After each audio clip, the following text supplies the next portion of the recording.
துளாராசி அன்பர்களே, சித்திரை நட்சத்திரம் 3ஆம் பாதம் 4ஆம் பாதம், சுவாதி நட்சத்திரத்துல 4 பாதங்களும், விசா நட்சத்திரத்துல முதல் 3 பாதங்களும் கொண்டுள்ள உங்களுக்கு இன்றைய தினத்துல பிரயாணங்கள் கூடி வரக்கூடியதாக இருந்துருக்கும். 7ஆம் இடத்துல சூரியன் புதன் இருக்கக்கூடிய தருணம். இந்த தினத்தன்னைக்கு நினைச்ச காரியங்கள் கைகூடும். அரசியல்ல இருக்கிறவா, அரசாங்க உத்தியோகத்துல இருக்கிறவாளுக்கு முன்னேற்றங்கள் உண்டு.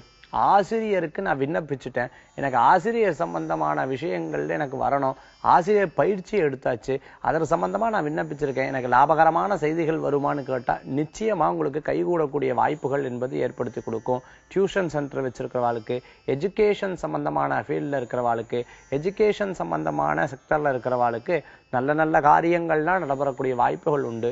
உங்க பரந்த மனப்பான்மையினால பிறருக்கு உதவி செய்யக்கூடிய வாய்ப்புகள் இருக்கு. இரத்த தானம், அன்னதானம் போன்ற தானங்களை செய்து இன்றைய தினம் மகிழ்ச்சி வரக்கூடிய தினமாக இருந்துருக்கும். திருமண காரியம் எதிர்பார்க்கிறவாளுக்கு கைகூடி வரக்கூடியதாக இருந்துருக்கும். 6ஆம் இடத்துல சுக்கிர பகவான் அஷ்டமஸ்தானாதிபதியா இருக்கங்காட்டி வேலை வாய்ப்புல தெரியாம அதிகமா லீவ் எடுக்கிறது, இது போன்ற விஷயங்கள்னால சில பிரச்சனைகள் வரலாம். அதனால அதை பத்தி கவலைப்பட வேண்டிய அவசியங்களும் கிடையாது. நீங்க திருப்பி யார்கிட்ட உயர் அதிகாரிட்ட சாதாரணமா பேசினாலே நல்ல மதிப்பீடு கிடைக்கக்கூடிய வாய்ப்புகளை உங்களுக்கு கூட்டி தரும்னு சொல்லலாம். இன்றைய தினம் உங்களுக்கு அதிர்ஷ்டம் தரக்கூடிய எண் 2, நிறம் வெண்மை. வழிபாட்டுக்குண்டான தெய்வம் கிருஷ்ண வழிபாடு உன்னதமான வழிபாடு.